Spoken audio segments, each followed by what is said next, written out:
back to the Ed Morrissey Show. Today is Tuesday, September 29th, 2015. After a full week's absence, I am back, and of course, back with me for the full hour today, Andrew Malcolm of Investors Business Daily, investors.com/Andrew Malcolm, the Prince of Twitter, at AH Malcolm. Welcome back, sir. It's great to be coming back on with you. Welcome back to you. I didn't go anywhere. Well, it's true. Yeah, right. You're the guy. What am I talking about? Who's been busy on another planet. I have, and so we can talk a little bit about this now. They find water on Mars, and we found Ed on Tuesday. That's true. Yeah. See, there you go. And then the phone rings. He said, the reason why I have been bouncing around and having all of these absences is I am writing a book. In fact, I've already written a book, and it's pretty near to completion now. Can't talk in great deal about what it is, but I can tell you that the title is Going Red, and it's going to be from Crown Forum, and it will be coming out in April 2016. Fantastic. Crown, going red. Going red. What is this? Is the red got any political symbolism, Ed? No, actually, I'm writing a book on fashion, and I was going to say, red is the new black. I'm writing a book on fashion, and yes, I'm going red. Everything I'm going to be doing is red. No, it has to do with the 2016 presidential election. We're taking a unique look at this. I've been working on it since mid-April, actually, so I've been working on it for 5 months. It's a very accelerated time frame for a book, as Andrew knows. Andrew, you've published, 10 books? 10 books, yes. 10 nonfiction. Although I guess some of my critics would suggest, no, I'm just kidding. Well, I was going to say the same thing here. I mean, I'm hoping I'm classifying this as nonfiction. Some of my critics might classify it as something else. But yeah. No, I wrote some travel books. I did a book with a photographer. We traveled all the way down the Mississippi River and wrote about the people and places there. Then we did all the travel down U.S. Highway 1, which is America's original Main Street. Down the East Coast from Fort Kent, Maine to Key West, Florida.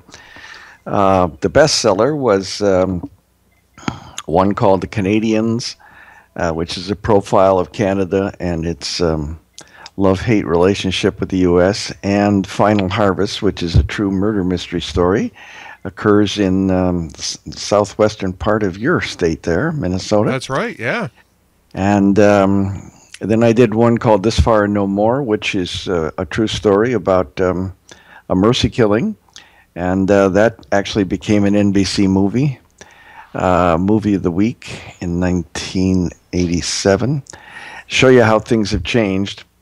They got 25.7 million viewers, and NBC was disappointed. That would be a blockbuster hit right now. Yeah, today, well, of course, the market, the cable market and everything is so fragmented now, but they counter-program Monday Night Football. So we beat Monday Night Football. Ta-da! Oh, really? Wow, that's pretty impressive. But Bob Newhart skunked us by about 300,000 viewers. So, and they were disappointed in that? I mean, that sounds pretty darn good, actually. Well, today, they'd kill for 10 million, but right. Yeah. It just shows you how things have changed, and the standards have had to change because there's so many more channels, so many more opportunities, and the audience gets divided so much more. Then I wrote a book called Huddle, which is about how fathers teach the rules of life to their boys, and and I did the profile of Theo Fleury called Fury, which is he was the smallest hockey player in the NHL. He's 5'6", 180 pounds. Wow! And he was a pistol. And so I'll tell you what, if that isn't a middle-aged man's dream to go on the road with a professional hockey team, become one of the guys on the bus and the locker room, and wow, that was fantastic. That's pretty amazing. And the coach, after a game, looking over at me and saying, Malcolm, if we lose one more, you're out of here. You were the jinx for a while, then I guess is what you're saying. Oh, okay. Yeah. Well, that was the convenient, but it's guy stuff and everything. It was really, really, really wonderful. I look back on that with great fondness. I would have done that without the money, just for the experience. But we're not here to talk about my has-been books. So it'll be out in April. Yours is out in April. Mine's coming out in April. And can we say the general subject? The general subject matter is taking a look at the 2016 presidential election. Okay. And it's got a unique perspective. This is this was quite a project. I traveled to a number of different places. Andrew kind of knew about this, by the way, and a few people knew about this, and I swore them to secrecy. It's the whole blogger omerta. Well, I had the GPS on your phone, Ed, so I would have known where you went anyway. There you go, as you should. As you should, as the Prince of Twitter. I mean, that's I think that comes with the title. But at any rate, that's the reason why I would only do one show in a week, or sometimes no shows in a week, because I was traveling to these places. And as people have discovered the hard way along with me, when you're traveling, it's very difficult to do a show. And besides which, I was actually juggling both jobs at the same time. I was doing my hot air stuff, as well as, in most cases, as well as doing the work that I was doing on the road. Yeah. And there's a lot of people who have been kicking in for me. And, Cranky T-Rex, who's in the chat room right now, of course, I was always in the chat room. He was filling in occasionally at Hot Air, but we've had a number of people filling in quite a bit in my stead, trying to cover some of the slack times that this project sort of created. Nobody can replace you, Edward. Well, so. Well, I mean, look, the Pope gave up and he went home. Yeah, and that's the thing too. Part of the problem for me has been I've been so focused on this is I really haven't been able to keep up with the news cycle, and the main part of the writing of this book took place this past month, because I did a lot of the research and did a lot of work on that sort of thing. But I had to put the book together, most of the book together. I had some of it written as I was going along, but I had to put it together over the last 3 or 4 weeks. I can't do that. I have to sit down, read all the notes, and start to write. I couldn't do a week here and then quit and the thing come back a month later. The way that this book works, and I don't want to get too far into it because the publisher wants to keep a few things on the down low. But the way that this works, I think when you see this, you'll understand why it kind of worked this way. But it did. It worked. And even at that point, when I put it all together into one thing, it's like, didn't I already hit that topic? Oh yeah, I already did hit that topic. Didn't I already say that? Yeah, I guess I already said that. And the editor who understood the process was saying, don't be too discouraged if we start pulling things out, because you've covered these things really well already. And so, I was talking to Andrew before. We're in the middle of the final edits for the book. And I mean, this is something that you don't know until you're in the process of this. But it takes a long time for a book publisher to produce a book. The normal cycle is 9 months, and they're actually shaving that off by a third to try to get this thing out in time for it to be impactful in the election cycle. And everybody knew that it was going to be a fast book. It was one of the things that we all talked about before I signed the deal. And yeah, it takes a while. It takes quite a while. There's a big process here, and right now we're just coming towards the end of the final editing process, at which point it'll go into production, and I won't really have much to say about it until the galleys come back, and then it's just you're looking for grammatical errors and stuff like that, and copy errors. The stuff I love. It's funny. You're right. It is a cumbersome process. The part I like the most, besides having written as opposed to writing, but having written was reading proofs. That was my first job in journalism, finding typos, and I'll tell you what, finding those little boogers is like finding a weed hiding under a flower. It just makes me feel good. It's funny because that was actually my first job in any sort of writing field, was as a technical editor at Hughes Aircraft. I think I've talked about this before on the show. And that was part of my job. What part of my job was proofreading, to see if there were typos, to see if there was, misprints, those sorts of things. And I was looking at what would really be galley proofs all day long. I mean, that's part of what I did, was looking at galley proofs. And that was back in the day when you shot the Camera Ready Repro on, with a camera on a layout. And then you took the film, and the film went to the printer, and that's how they printed the book. And so that was the olden days of book publishing. Well, the fun thing, and I think I mentioned this to you, one of the fun things is that you work on this, you're alone most of the time writing. You think something works, you may have some interplay with editors. In my case, my wife Connie edited the book, so I would write 1,200 words or whatever a day, print them out, leave them. She would edit them, make suggestions. When I came, I worked on the book from 4 a.m. to 10 a.m. each day. So when I came down at 4 a.m. the next day, there were some suggestions from Connie, and I would incorporate them and then move on to the next 1,200 words. So, but then, as you say, the mechanical process, and finally the book comes out, and you're interviewed, you go on a promotion tour, hopefully, or whatever. But then there's a stream for a long time of letters from people. And my books were always pretty personal or almost autobiographical in one sense. So I was a major character, not in the murder mystery, but by the way, these books are available if anybody's interested. They're real cheap now.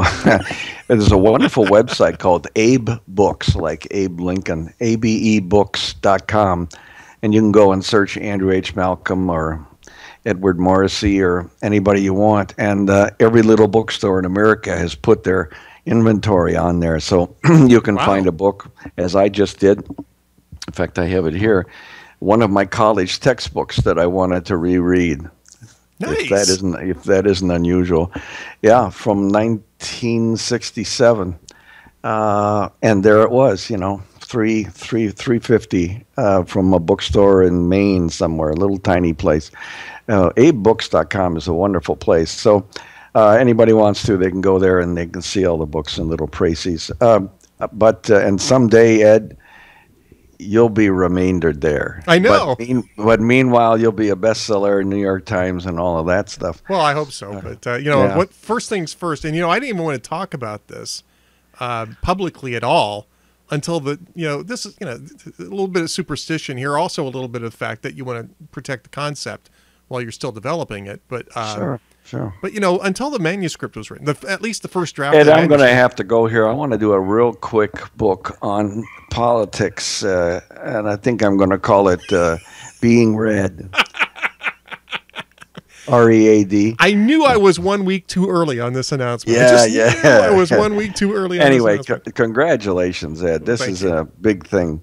But one little point that I meant to make was that the book, then you start getting mail, and you discover, which is kind of fun, actually, that this creature, which a book is, it's a living thing with a personality and everything, hopefully a personality, that it becomes like a radio show as opposed to a TV show. It becomes whatever the reader wants it to be. So it takes on a life, as many lives as readers. At least I got letters from people saying, and I love the way you put in the symbolism of this here for that because it made me think of my father and so on. I had no idea, I mean, people read into it, which is fine. I mean, they bought the book. It's fine, but it's just intriguing the chemical process that written words on paper have, and they touch the as opposed to a TV show, which can only be what you see. But books ignite the imagination, and they can take people to amazing places. There's this Twitter page called I think it's Photos in History or something like that. Anyway, they just had the most touching photo that really struck me and my wife last week. It's a picture of a bombed-out bookstore in London, 1940, during the Blitz. The whole front is blown out. Books are all over the place. And there, sitting on a little stool, is a little boy reading a book. And the book is taking him to a place that hopefully wasn't in war. But that's what books do. And and that's why I guess there's kind of a resurgence in some sense in the material feeling of buying books as opposed to ebooks, which are great. Connie's book, you interviewed her, Going Rogue. I did. That was, or White Rogue. I'm sorry, but was an ebook too, and people. The ease with which you get them and take them everywhere. Anyway, it's wonderful, and congratulations to you for all of the work. There's more work to come, but it's kind of like having a kid, and then it takes on a life of its own, and you can watch the book grow and mature and affect people's lives. I'm actually kind of looking forward to. I'm very jealous. To that part of it. I should also mention that there will be an Audible version of this. It will also be a Kindle version of it, and what was the last one you said? Also a Kindle version. Kindle, yeah, good. Okay. So there'll be an Audible version, and I will actually read my own book for the Audible version. So that's kind of nice. Won't that be fun? That is nice. Yeah, it is fun. Yeah. Oh, that's fantastic. Yeah, that's fantastic. I am looking forward. I'm looking forward to that. I think that should be a lot of fun. So that's the announcement for those of you who came in late. I have a book that'll be coming out in April 5th. Right now is the target date. That still might change a little bit. Might be a shade earlier, but probably not. Could be a shade later, but also probably not. They're it's like movies. You want to own a particular weekend. You really do, yeah. And then I tell you, have someone screen the reviews before you read them. Yeah, it's like reading the blog comments, right? You want to really be careful about this. I am going to wait and see on that. I will wait and see. So that's what's going on. But what else is going on? I have no idea. I actually took 3 days off last week, and Monday, Tuesday, Wednesday, and was planning on being basically back on the job Thursday and Friday, and then taking Monday, Tuesday, Wednesday off this week, which I did do. But of course, Mary Catherine's husband passed away, and it was right in the middle of this. So I still took the time off, and then I flew out to Washington D.C. for the funeral. If you haven't heard about that, it's very tragic. Jake Brewer was an aide at the White House, worked in the technology department of the White House. Was also I think one of the folks at Change.org. So it was sort of a red-blue marriage sort of thing, but it was much more than that. I mean, that's not the basis of a marriage. The basis of a marriage is love and respect and caring, and that was Mary Catherine and Jake. But and we knew that. I knew about that prior to his death. But he died in an accident. He was participating in a fundraiser, a bike rally fundraiser for cancer, because a friend of his has cancer, and he wanted to basically show support for his friend. And he lost control of his bike and went across the line and got hit by an oncoming car and died on the scene. Is this a bike or a motorcycle? No, a bicycle. It's a bicycle. Oh, really? Yeah, it was a bicycle thing. A two-wheel bicycle. A two-wheel bicycle. Yeah, I mean, it was a. I think it was called Race for the Cure, or not Race for the Cure is for breast cancer, but it was something like Race for the Cure. And I forget exactly what it was called, but that happened about 10 days ago, I guess it was. It was on a Saturday. And so Town Hall kind of shut down for a couple of days for the funeral. My boss had us all come out on company expense to come out for the funeral. Jazz and I actually went out for it. It was actually pretty moving. the National Yeah, Cathedral. yeah. I'd never been in the National Cathedral. They have kids, right? They have a 2-year-old and one on the way, and I believe the baby's due in November, if I'm not mistaken. And Mary Catherine was very strong. She was very very poignant, and she was even kind of poking fun at the word poignant because at the event after the funeral, they had kind of a reception for family and friends at a place called Town Hall, actually, ironically, in Washington, D.C. It has no relation to us, but that's just the name of this restaurant is Town Hall.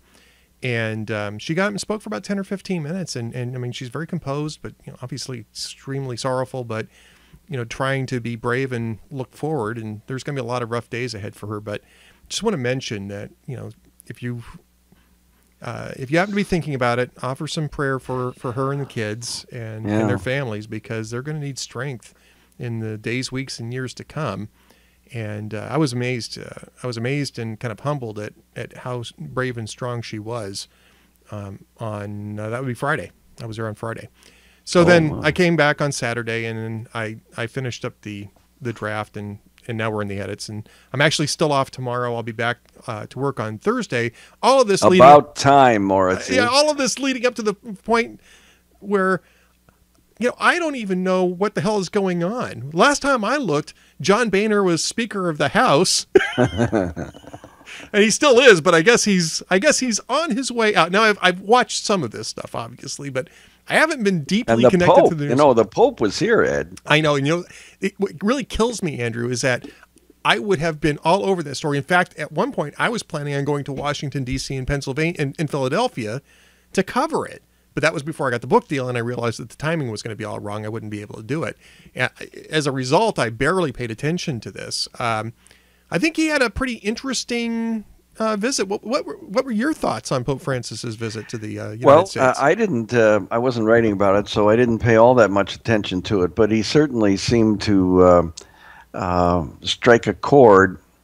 When you're up close to these things, and you could speak to this better than I did because you've been to the Vatican a couple of times, but up close, these events, I mean, and I don't mean to demean it, but it's like a football game. If anybody who's ever attended or worked a football game, as I have, NFL games, and then seen it on TV, you realize that they're two different games. I mean, the realities are far different. So I think for those, and there were millions of them, who were close, who at least are saying they were close to the Pope during his visit, it was very moving. And especially I saw a little bit of his appearance at Liberty Square and in Philadelphia, where he made little jokes about himself and tells personal stories, which of course is what I was always telling politicians to do. Excuse me, and they were usually uncomfortable with that. But it's very affecting. It draws people in when you're sharing personal stories, and the Pope did that. So it seemed like it touched the lives of many millions of people. And there's I sent you the link yesterday. There's a link, or there's a site that has every public word spoken by him. And I don't know, maybe you can post it somewhere. I'm not sure I have it, but all of his speeches, his remarks, his homilies, everything that he said publicly is all on this one website, so you can kind of relive at least what he was saying. And he's quite an effective communicator, which in the day of television is very important. And you can. I wish there had been more books written about the effect of television, for instance, on politics, and the question of could Abraham Lincoln be elected today, looking as strange as he did. because he'd be judged on TV. And we all remember the story about or the pictures of John Edwards. They took fixing his hair to be just right. There's a lot of that. There's a lot of also of people like George W. Bush who really don't care what they look like. They kind of focus on what they're saying. But you know, the makeup, the makeup being applied, and my point was always, if you can tell it's makeup, it's too much. So right. Anyway, it's you know, when I go on TV now, makeup artists look at the top of my head and just kind of shake their heads and walk away. Shake their heads, yeah, right. And you know, it's interesting. I was on Fox last year, and I was talking with the makeup woman, and she said she had to learn her craft all over again when the HD cameras came in. Yeah. Because the HD sees things, it sees the same things differently, and it sees more of it. And so the makeup that you used before would just scream cakey makeup now. So they needed new makeup, new techniques to highlight or downplay certain other parts. It's really very fascinating. I was, for one of those books, I was doing a CBS show. I think it was the CBS morning show. That's where I learned they pump you with champagne. Now this is at 6 in the morning. Oh my gosh. Yeah, I said, champagne, really? What? Because I didn't really want it, and I don't want it at 6 p.m., let alone 6 a.m. But and she looked at me and winked at the woman in the green room, and she said, "It loosens tongues." It's the same reason why they give you free booze in the casino. Yeah, so you'll gamble more. Yeah, absolutely. Yeah, no, absolutely. Anyway, the makeup woman told me, because I had, I've got a picture from C-SPAN. Actually, the C-SPAN people found it for me. I was on one of the earliest shows, 1986, late 86, about the farm murder book. And I had this big, in those days it wasn't white, it was red, a big handlebar mustache. And the makeup woman was saying, now make sure that you always allow some of the upper lip to be seen, because, and John Bolton, in her mind, would be doing it wrong, because if the mustache or if the facial hair is covering up the people read it as not trustworthy. It's really? It's sneaky, yeah, right. So Sam Elliott is a complete bust, and and so is what was that funny guy's name? Lives in Wyoming. Was always selling diabetic supplies on TV. Oh, Wilford Brimley. Wilford Brimley. Huh? Walter Grimley. Yeah. No, Wilford Brimley. Wilford Brimley. Yep, he had that great line in Absence of Malice, which I like to quote when legal matters come up, which is wonderful things, Sapinis. Anyway, so you always gotta think that, and during the breaks you'll see because some of these politicians, at least in my day, have makeup people travel with them, or hair people. Well, I don't have to worry about that. Yeah, no, you don't have to worry about that. Hair people, or they have hair people in certain cities, women who come and make sure that your hair is done the way that you like that. I saw that, and remember, actually, Bill Clinton. Remember when he tied up LAX for 45 minutes? Because he got a haircut on the runway in sure. Air Force One. John Edwards with his $400 haircut. Remember that? Yeah. Yeah. They take that stuff seriously. Yeah, hair is very important to some people. But Ed, I know, having seen you, was it last year or the year before, where you painted your head like a Steelers helmet? Yeah, I think that was 3 years ago now, if I remember correctly. That was dedication. That's dedication. Really, I want to do that again, by the way. I don't know if I'm going to get a chance to do it this season, but I definitely want to do it again. That was awesome. Do they come to Minnesota? Now I might have a problem getting somebody to do it in Minnesota. They might do Vikings, horns on my head instead. But yeah. So the no, I forget what we were talking about. Going on talk shows and that sort of thing. You notice that Pope Francis, did he actually do an interview? I don't know that he did. No, but he was very forthcoming. Now, I say this not having watched every minute, but he appeared very forthcoming in sharing of himself, yes. Which is a very ministerly or priestly thing to do. I think, well, I don't know that they all do it, but that it's very powerful. And stories. I mean, what's the Bible if not a collection of stories? Stories are very powerful things. And if you can tell them well and tell your own stories well and tie them into the subject at hand, people will really pay attention. My governor that I work for, Governor Mark Roscoe in Montana, I used to tell him every speech, now we had to repeat some, but every speech had to have a personal story of his own. Something, and I didn't write these until later, but something that would allow a crowd to feel connected to you, that they had learned something about you then that they hadn't known before. And the most popular story, I'll just tell it real quickly. He said that he was from a Catholic family in a little logging town in northwestern Montana called Libby. He had 6 boys and 1 sister, and 2 of them were adopted.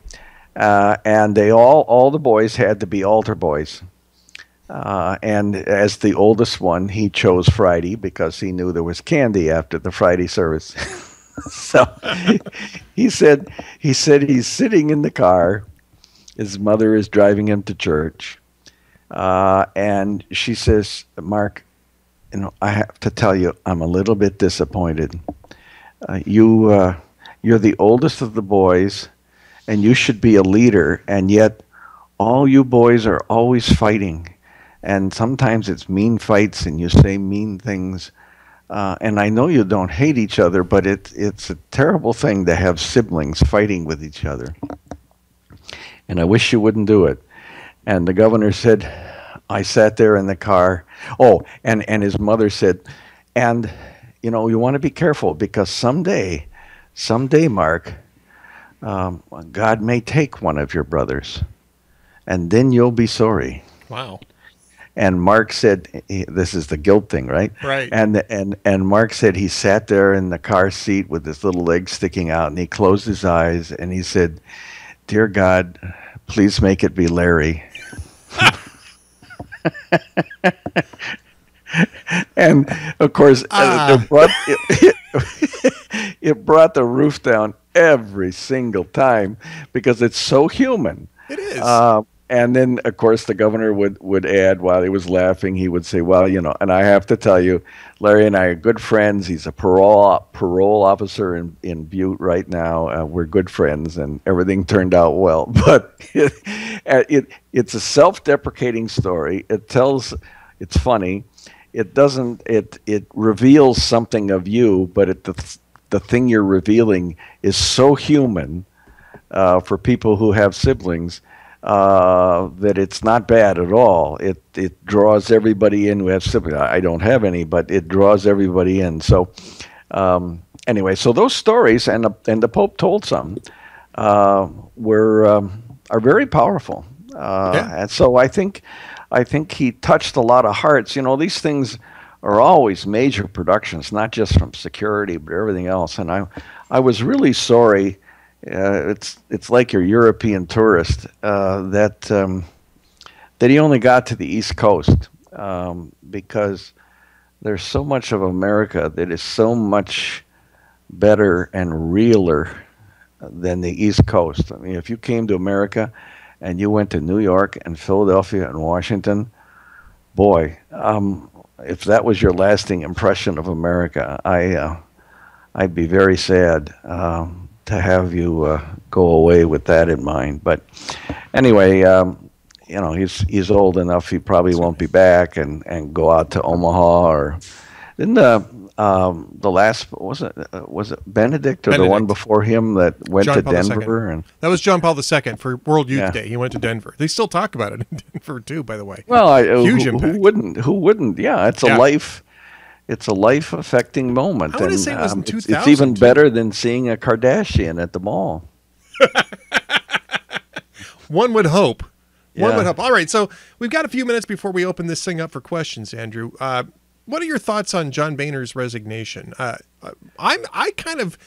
was in a room with him with a few other conservative writers in May, end of April, very beginning of May. I was in Washington, D.C. And looking back on it, I didn't think too much about it then, but looking back on it, I really get the sense that he was really tired of this. It was just really, he was kind of leaning. I mean, they called the meeting, right? They wanted to talk a few things over with some conservative writers, give us an idea of what the thinking was from inside the speaker's office. It was really a good meeting, and I think we all wrote about it to some extent. And he was kind of just laying back in his chair. He's got a cigarette. Everybody knows he smokes.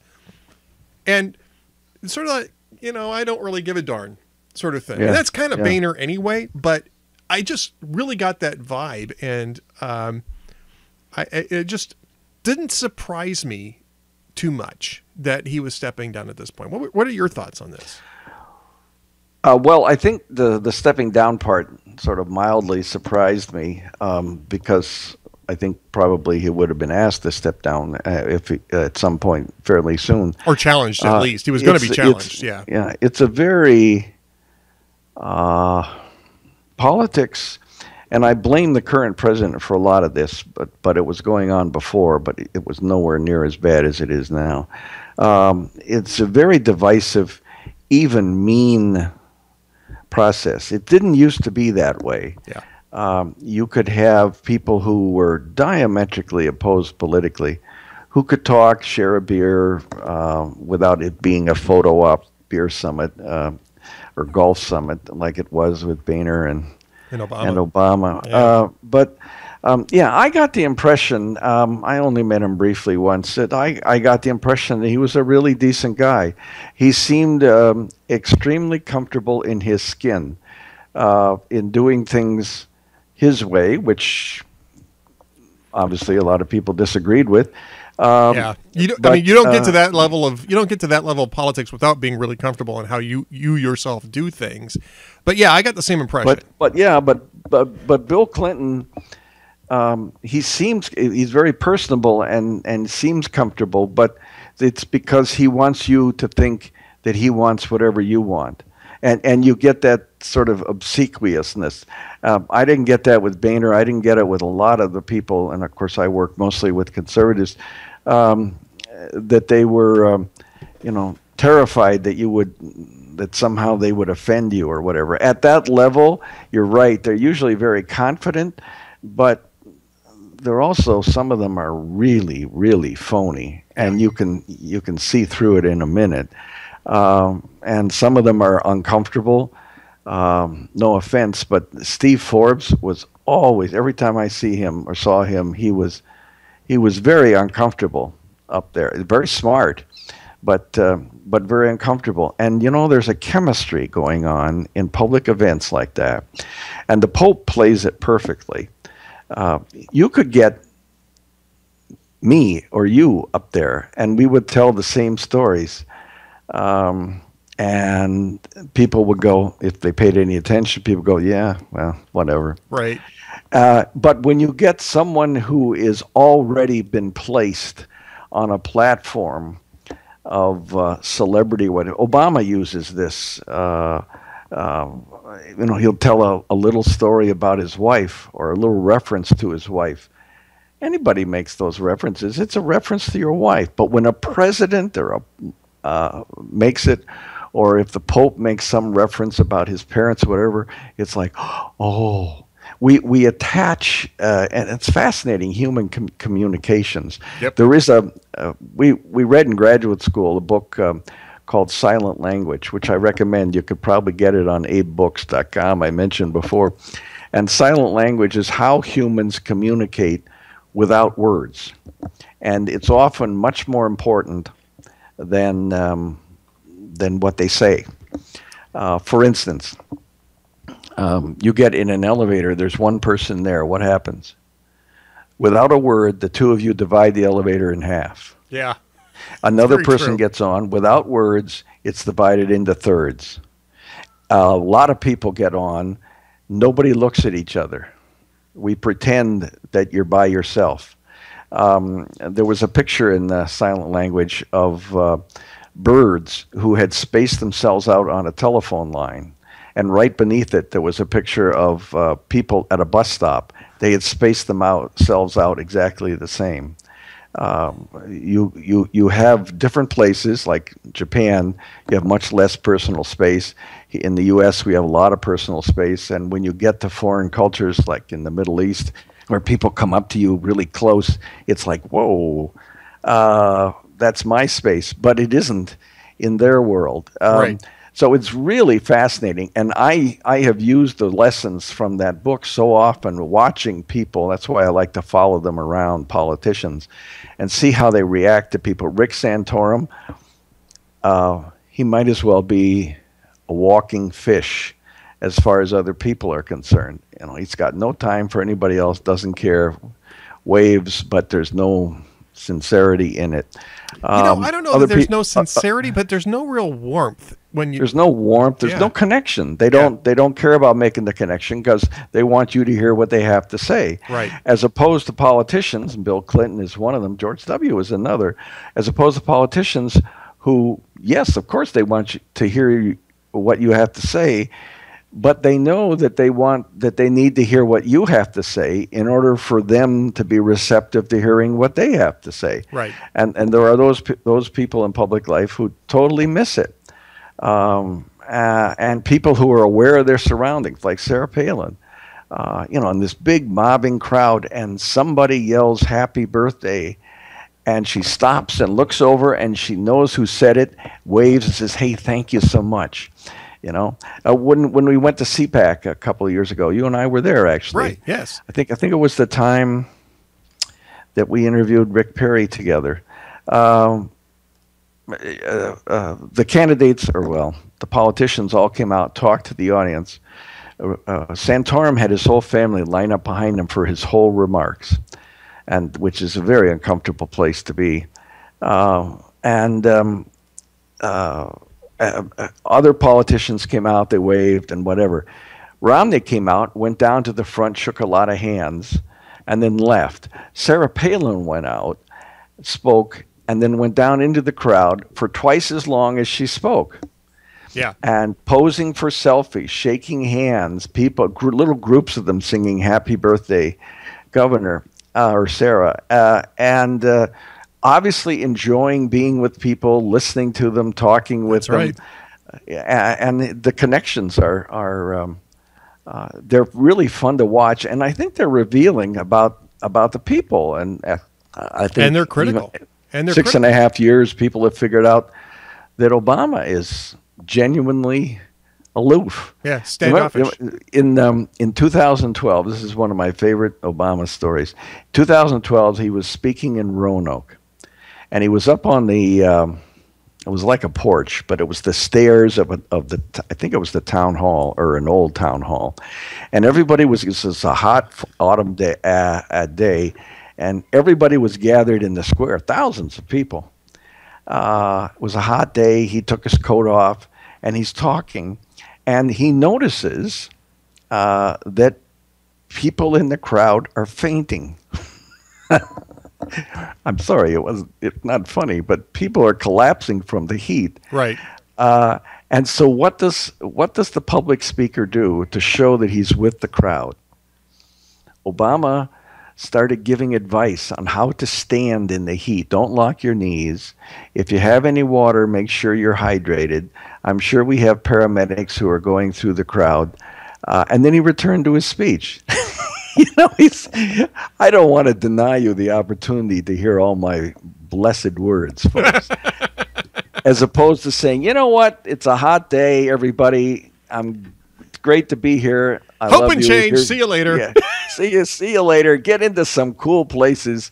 Look at me. I'm sweating awful up here. Thanks for coming. No, Right. none of that. Nope. And so he made the crowd, and if they all stayed, endure the rest of his speech. That I find those sorts of things, the silent language, very revealing about people in public life. That's the kind of thing I try to capture when I write some of these columns. Well, you know what else you could do that is nonverbal? You could. That's right. That's right. It's the lightning round with Andrew and I. And that's where you ask us questions in the chat room. And in return, we offer. Well, it's called pithy. It's never called pithy. It's never called pithy, but we claim to be pithy anyway. Andrew and I will take your questions from the chat room. And I'm looking at here. And of course, first at bat, guess who, Andrew? Are the initials JC? The initials are indeed JC. Juanita Cabron. What would be easier to achieve in California? 1, forming the new state of Jefferson, or 2, changing the state constitution to reform the California State Senate, where every county gets 1 senator for better representation. And then Monster follows up immediately by saying option 2 would be struck down by the feds because it denies proportional representation. It'd certainly be challenged. I'm not sure if it was a constitutional amendment that did it. May not. But at any rate, I would say neither. Neither one's going to happen. How about that? It's a tie tie for 0. Andrew, what's your thought on that? What you said. There you go. Now that's about as pithy. That's as pithy what as you we said. ever That's a get. Record, I think. I don't Word. want to never hear nothing but no pithiness here on the Ed Morrissey Show ever again. That's right. I should mention, by the way, and again, if you want to ask a question in the chat room, you type a Q, space, and your question, and it will pop up and let us know that you've got a question that you want answered. I should mention, we talked about the book. It comes out in April. If you weren't here when I mentioned this, I have a book coming out in April. It's called Going Red from Crown Forum Books. It's about the 2016 election, but it's not about the primaries. It's really just about the general election.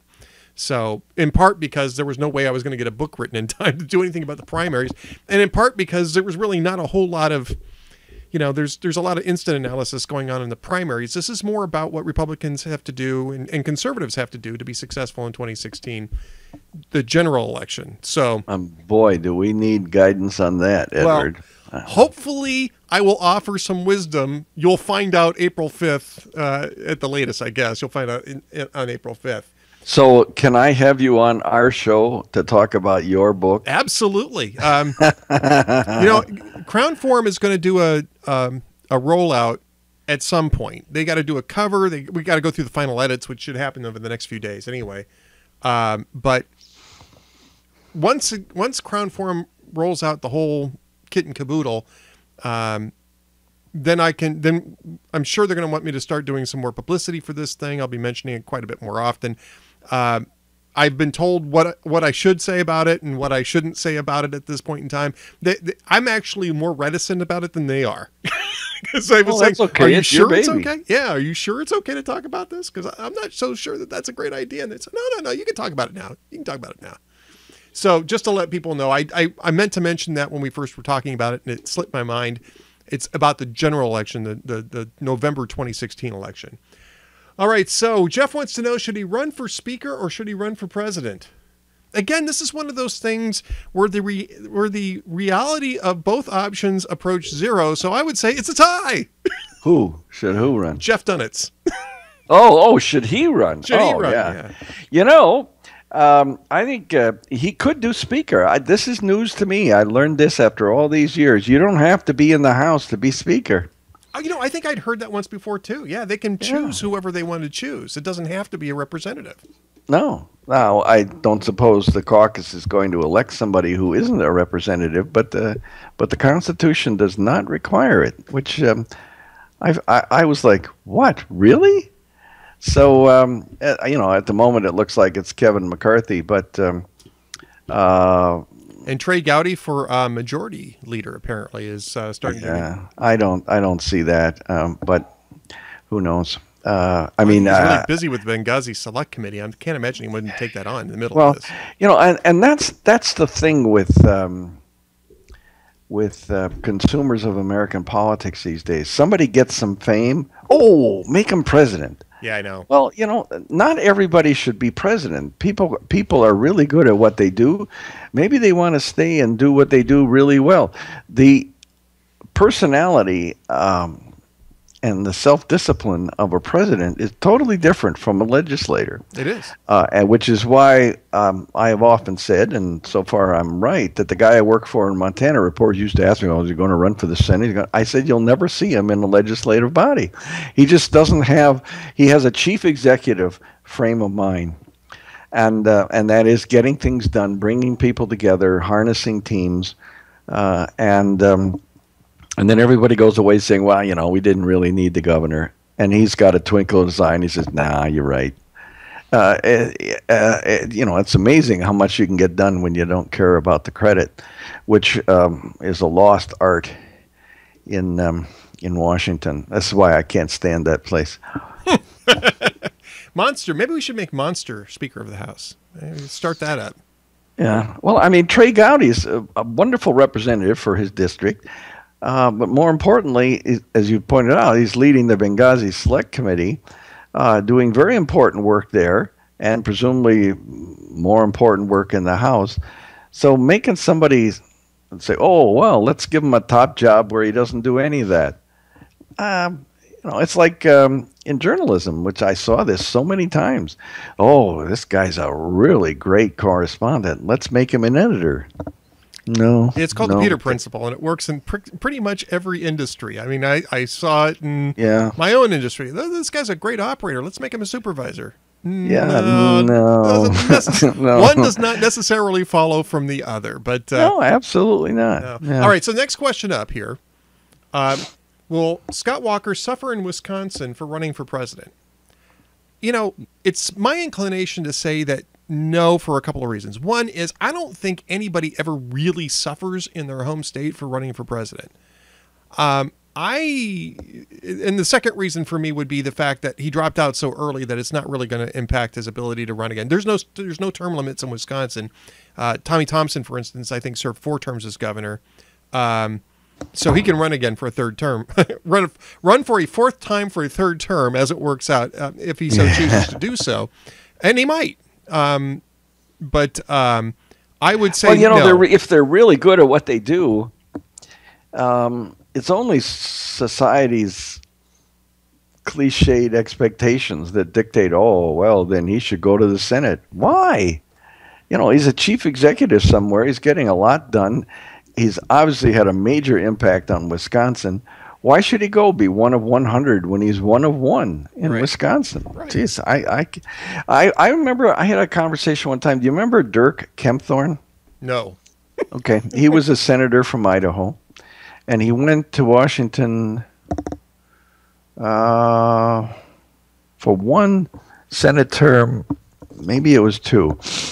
Anyway, he wasn't all that happy, and senators, they talk a lot, but few of them get much done.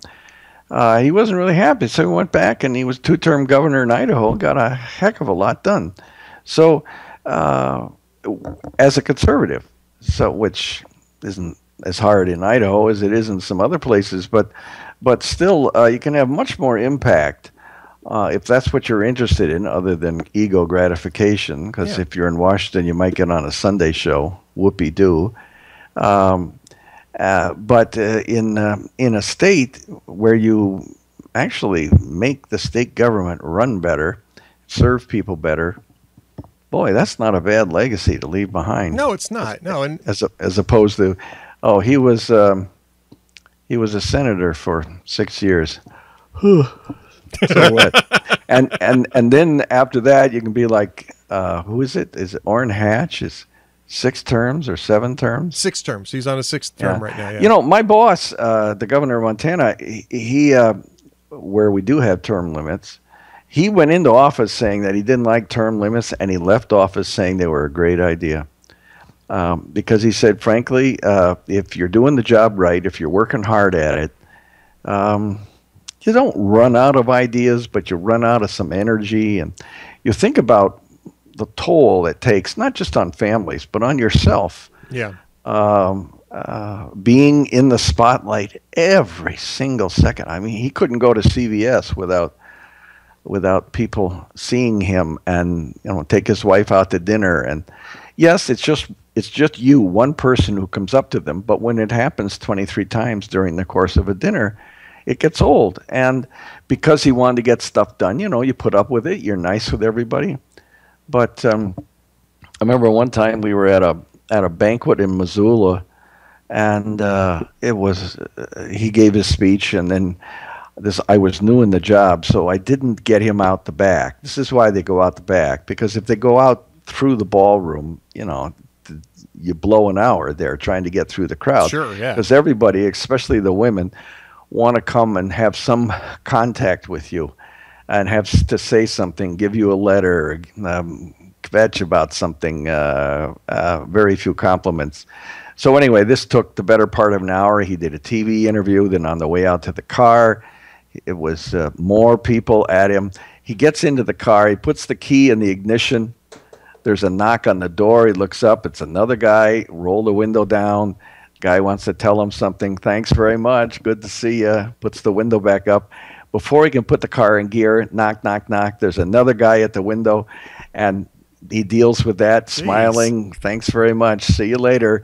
Puts the window up, and he looks at the steering wheel, and he says to me, or he says to nobody, Jesus. It was like there must have over 120 personal contacts, which is what politicians need to do. And he wasn't complaining, but it was like, does it ever end? So by the end of 2 terms, he got reelected with 80%, which isn't bad. Not bad. By the end of 2 terms, he said, that's enough. We need fresh eyes here. Yeah, I think for executive positions especially, it's probably not a bad idea, but yeah, there are none, at least in Wisconsin. I will tell you one other thing I heard from Wisconsin. We're gonna get to Andrew's jokes of the week, but the other thing I did hear in Wisconsin was that there was some discontent among Republicans with Scott Walker, because immediately after getting elected, he kind of launched into his presidential bid. I mean, I don't know if you remember this, but I think the Iowa Freedom Caucus event was in January of this year, which was like 2 months after he got reelected. And so there were some rumblings among Republicans in Wisconsin. The comment that I heard, though, was, there's other things that need to be taken care of here, but after a first term like he had that got so many things done, you can give the guy a break for a few months to see if he can run for president. Give him a little space. Give him a little space. So I think and reality in Wisconsin, which isn't that conservative of a place, the choice is going to be Scott Walker, who did a lot of things you like and a couple of things you might not like, or a liberal school teacher from Milwaukee. Yeah, so I don't think the choice is going to be an easy one. There's 2 things going on there with there's more than 2 things actually in Wisconsin, but one is that you've got Walker. If he wants to run again, then he knows how to win elections out there. And Rebecca Clayfish probably has the same track record now, because she was his running mate, and she would certainly be, if Walker didn't run, she would certainly be the next one to run. But the second thing is, the unions have lost a lot of their cash. They've lost a lot of their draw. I don't know. I honestly don't know who they'd pick to run. I mean, they ran Barnett, then they ran Mary Burke, who turned out to be a real poor candidate. And I don't know who else they've got. They apparently don't have a whole lot of people. I mean, I don't know if Tammy Baldwin would want to go from the Senate to the gubernatorial race. I don't see that, but I guess it's possible. Feingold isn't sticking around for that. He's going to run against Johnson. They're going to do a rematch in 2016, which will be interesting to watch. By the way, that's a race to watch in 2016. But yeah, that's I think that if he did any damage to himself, it's minimal and it's temporary. And all it takes is him getting back back to full time at the State House, and he'll be fine.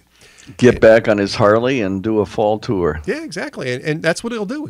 That's what he does. He goes out to eastern Wisconsin and just parks out there and generates tons of votes. And that's what Mitch Daniels did in Indiana. He was a Harley guy too. Yeah.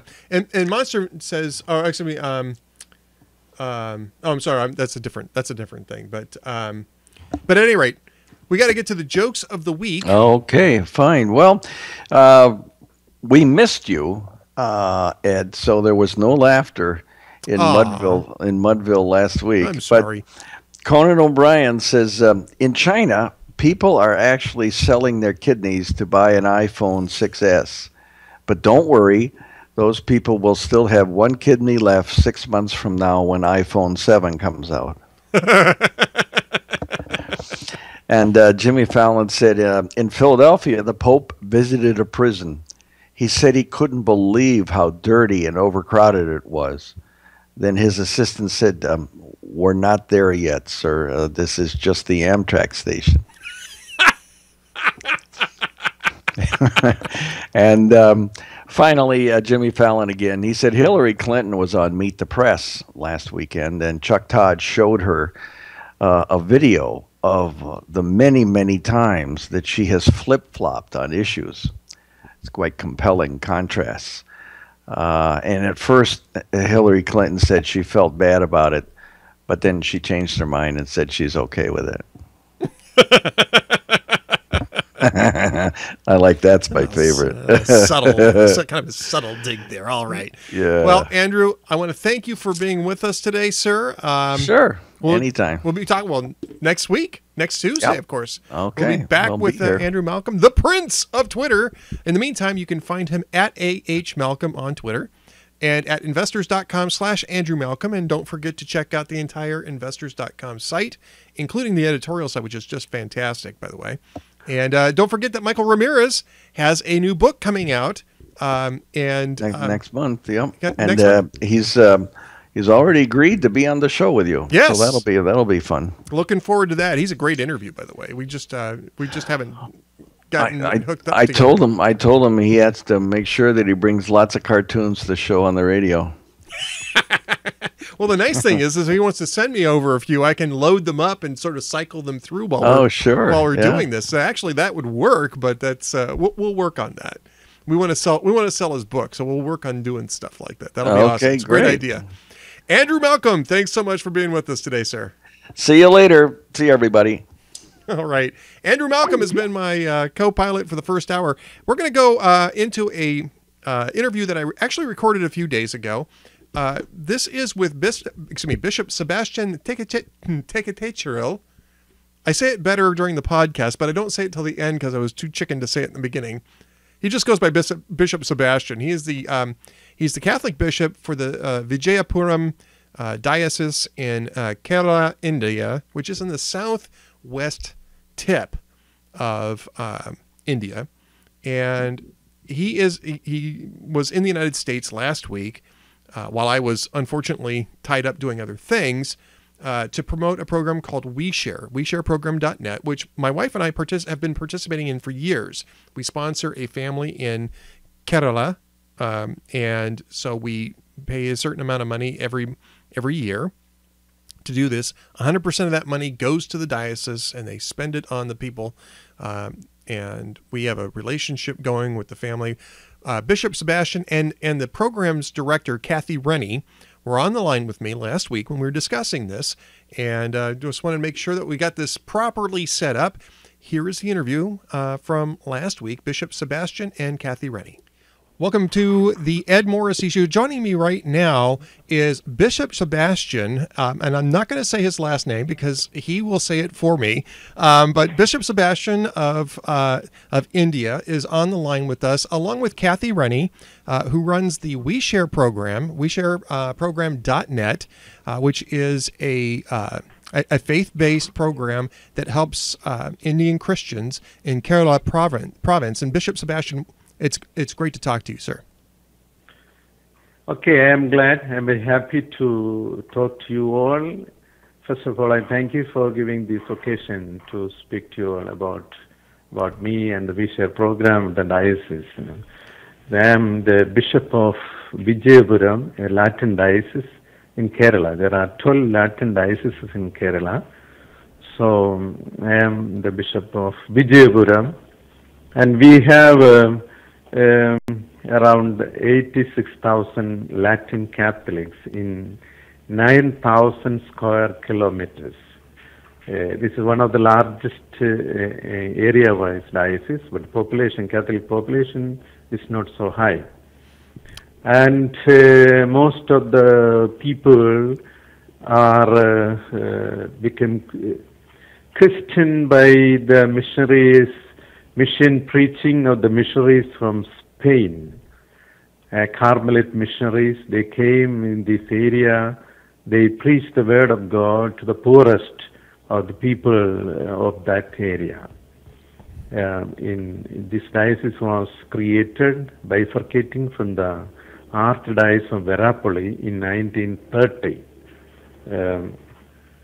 So most of the people still they remain backward economically, and the duty or the obligation of bishop and priest are still to meet the basic needs of the people.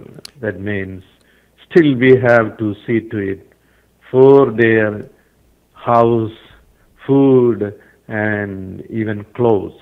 And Bishop Sebastian, the government of India does not provide for that for poor Christians. Is that correct? The government, they don't concentrate especially on Christians like that. No, they concentrate on the whole people. But there are other poor people also in that area. Sure. And we are busy with we care also all the people because the church does not make any distinction between the other denominations and other religion. We do for everything, but our special concentration is for the Christians, the Catholics. Kathy Rennie, you run the We Share program. You and your husband run the We Share program here from Minneapolis. We're a member of this group. We participate in the We Share program. Tell us how you guys started and the personal connection that you have with Bishop Sebastian. Okay, well, my mother sponsored Bishop when he was a seminarian back in the 70s. And then after that, when he was ordained, he was made the secretary to the bishop and sent to Rome to get his doctorate in canon law, and then became the director of the social service in this diocese.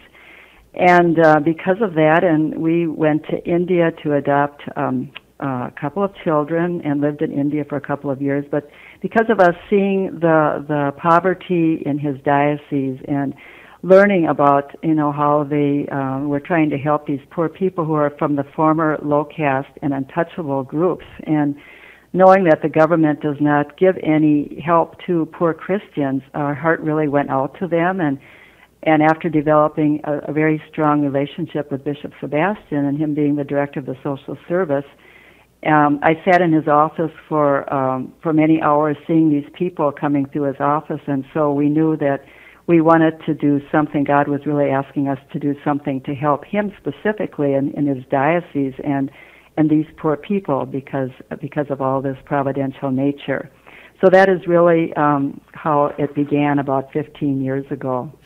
And Bishop Sebastian, I'll ask you this. This is this program's been going on for about 15 years. What is the impact of We Share on your diocese in Kerala? See, this program is a program connecting families to families.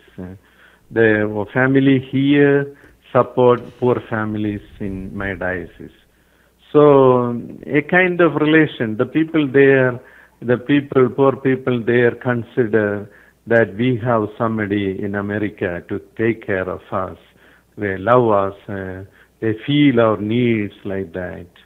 So they are very grateful to the families, and they express their gratitude through their letters like that. Yeah. And I was going to ask Kathy. I mean, Kathy, obviously, we're one of those families who connect to a family in India. We know the family that we're dealing with. I mean, this is not just a question of helping a family in India. This is a question of creating relationships, which is what we are called to do as Christians, is to create relationships between us and other Christians, as well as the rest of the world too. But it's a relationship based ministry. Yes. And how do the families that you bring in, Kathy, what do they tell you about their involvement in We Share? Well, they can do a number of things. They can sponsor families for $100 a year. They can support seminarians, sponsor seminarians. They can build houses. They can have masses offered, and especially people like to have the Gregorian masses offered, which it's difficult to do around here. Or they can give any kind of donation to help this poor diocese. It's all tax deductible, and we don't take any of the money. But as far as the relationship is concerned, the people, well, I know that the people there in India, the poor people, are very, they're very thankful for this. Some of them probably will never receive another letter from anybody, especially a foreign country. And they do write letters to their people who are sponsoring them, and the people here can also write letters. That's mainly how the relationship is formed, plus the prayers and the love that they offer each other. But the people that are sponsoring here, they feel like they become very close, especially to the seminarians and to their family, and they will pray for each other. And some of the people here want to go over to visit them, to see them in person, and to attend maybe the ordination of the seminarian, and involve their whole family too in the letters that they receive. So they feel a really close relationship with the families that they sponsor. Bishop Sebastian, tell us a little bit about Kerala. That's a state on the southwestern coast of India. Tell us a little bit about that. Bring us up to speed on what that state is like.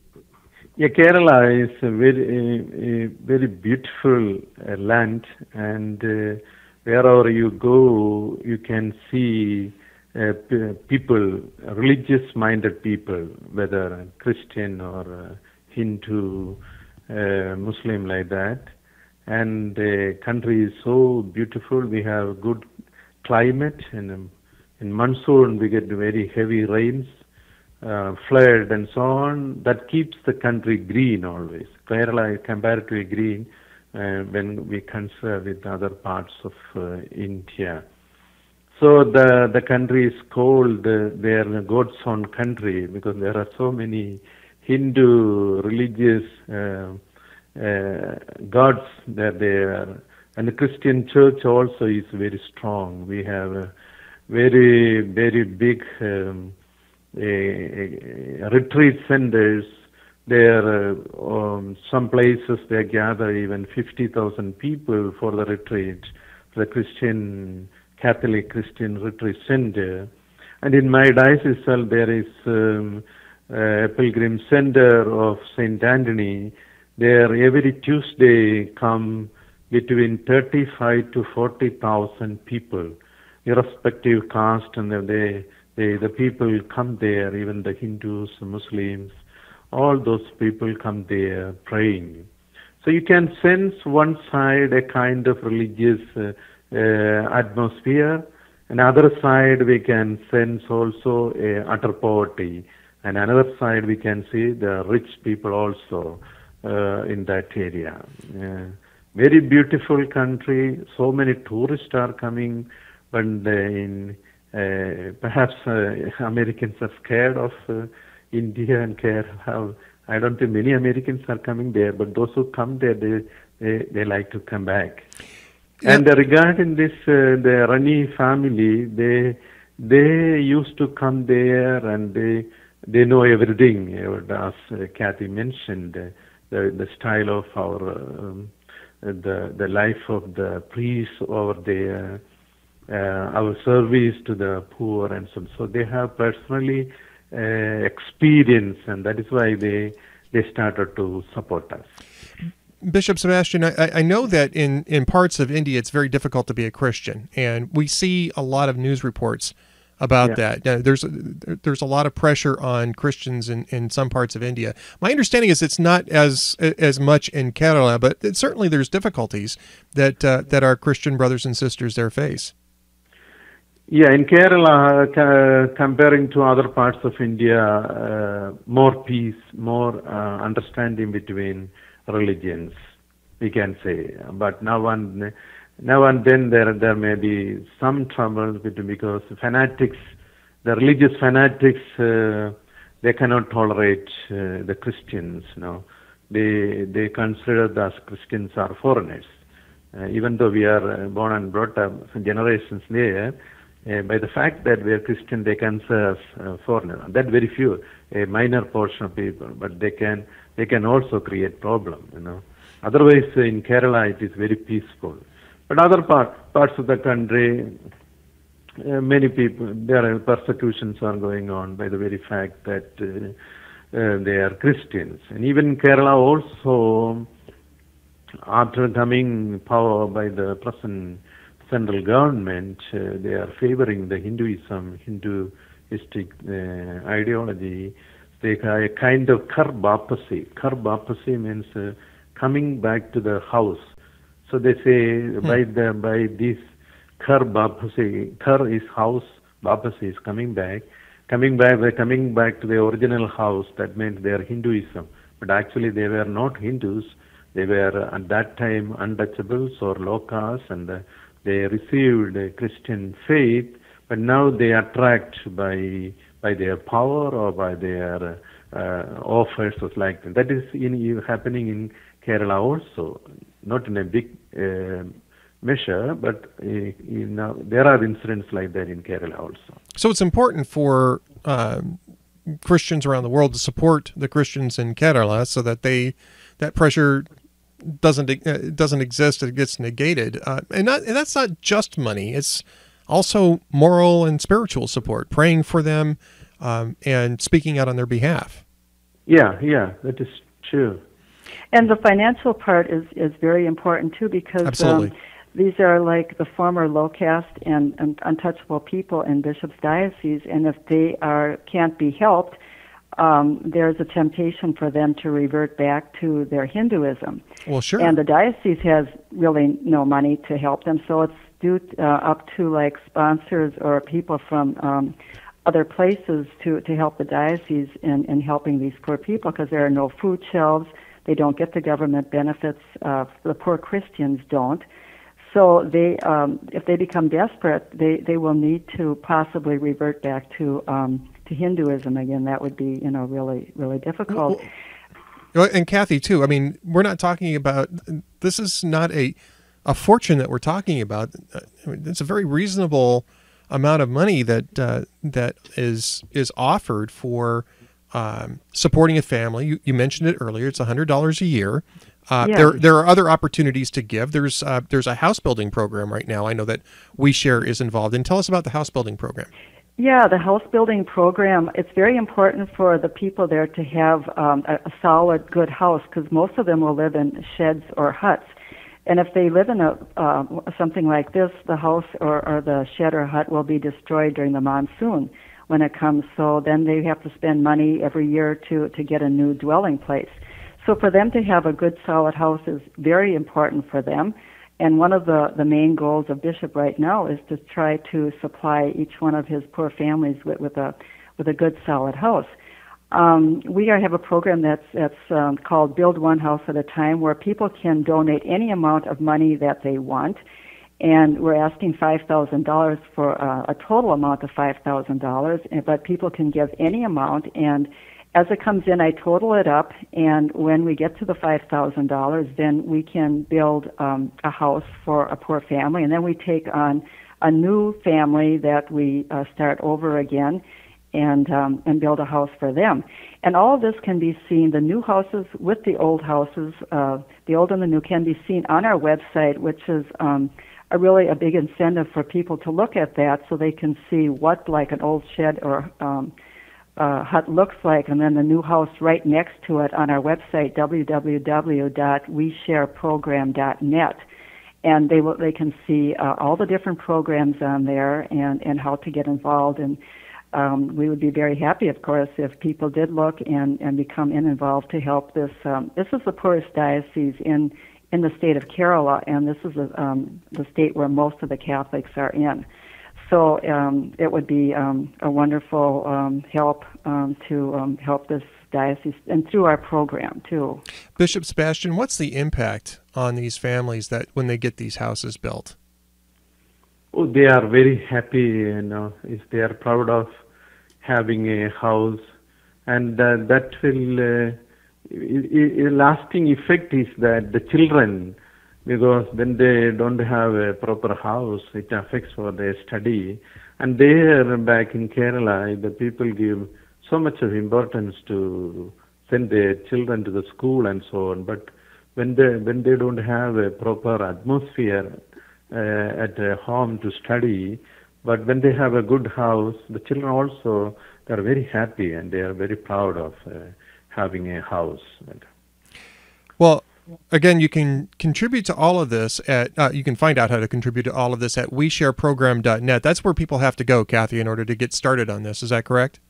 Yes, they can look at that website, but then they can contact me, and they can send money and just tell me what they would like to do, either sponsor a family or give money towards building a house or sponsoring a seminarian, giving money for masses, and churches that Bishop needs money also for churches. There are other projects that many things that he has to supply also in his diocese, a lay catechist, but many churches too are needed. And then a general donation can be made.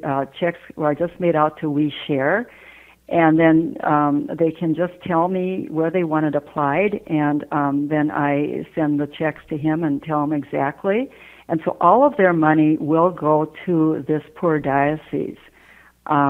So they can find our email address on there, and our address for sending the money. Our telephone number is on there, and if they want to call and ask questions, I'd love to talk to them because it's our favorite thing to work on helping this diocese.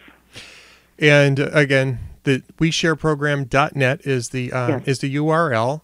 It'll be in the show post. It's right there below the bishop's name, Bishop Sebastian Thekethechiril. I think I said it right that time, did I?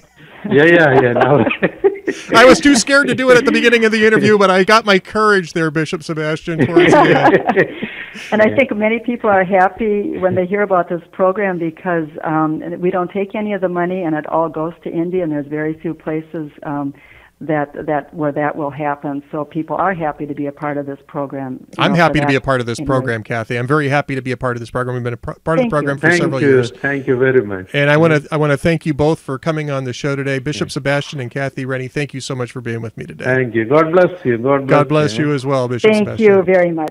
And we're back live. Thank you very much for being with us today. I want to thank Bishop Sebastian Thekethechiril. I also want to thank Kathy Rennie for setting that up and making the arrangements for that interview. And again, of course, Andrew Malcolm of investors.com/Andrew Malcolm, the Prince of Twitter at AH Malcolm. Always a fun chat on Tuesday afternoons. You can't do Tuesdays without Andrew. I want to thank everybody for sticking around today and for being available. We'll be back on Thursday. Dwayne Generalissimo Patterson will be our lead guest. Not sure how long he's going to be here. I'm going to be looking around to see if we can dragoon somebody else to come in, but I don't have anything set up yet. And I probably won't get a chance to work on it until Thursday because I'm actually off today and tomorrow, still doing some work on the book, working on some final edits of a couple of different sections of the book and seeing how the other edits went through. But we're going to try to wrap this thing up this week. And then we'll have more information when Crown Forum decides to roll out the announcement. It'll be much more comprehensive than what we're doing right now. But they say, hey, you can talk about it now. It's great. The manuscript's in. Feel free to talk. So talk I am. All right. I want to thank everybody for being with us today. I want to thank Cranky T-Rex, crankytrex.blogspot.com, also at buzzpo.com, occasionally at hotair.com, who has been kicking in some posts for me while I've been off doing my thing here. And his stuff is great, by the way. We really enjoy his guest posting at Hot Air. And at buzzpo.com, too. You can go read him there. He's also on Twitter at crankytrex. Also want to thank Monster for being the language martinet. Although not too many language things today, Monster, but that's all right. It means that you've got us trained well. You have trained us well for this now. And now you're just coming in and doing maintenance. I get it. Monster from e3gazette.blogspot.com, at Sum Ergo Monstro on Twitter. And you should be following both of those guys because they're a lot of fun on Twitter. And every once in a while we have to do a monster call when somebody gets something wrong. When something is wrong on the internet, we call Monster. He is the go-to guy for that. All right, let's play a little walking music here at the Ed Morrissey Show. Don't forget to put your own URLs and your own Twitter handles up in the chat room. We're all about shameless blog promotion here at the Ed Morrissey Show. And Taylor's taking care of the Trumpers. Yes, he is. Taylor Millard from Vigilant Liberty Radio coming over to do a lot of guest posting recently. He's doing pretty well, too. All right, who else has been in the chat room? Conservative and Liberal Hands. Yay. Fausta from faustasblog.com, a great Western Hemisphere blog. I read her every single day. So should you. A little known fact about Fausta, she actually ghost wrote my entire book. No, that's really not true, but it's been a long time since I've had a fun fact about Fausta, a Fausta fact, so it's the first one that came to mind. Guelph, Juanito Cabron, Marlaw55, Mothra, Mr. Fastbucks, one of the fabulous Tribbles. The Hugh Hewitt Show, by the way, is coming up in about 33 minutes. You can watch it on the Universe, HUGHNIVERSE.com, the troll-free web surfing experience for Hugh Hewitt fans. I'm a member. You should be a member as well. Dwayne's coming here on Thursday. You've still got time. If you're not a member, you still got time. Otherwise, we're going to out you. Opachanga, Prairie Dog SD, welcome back.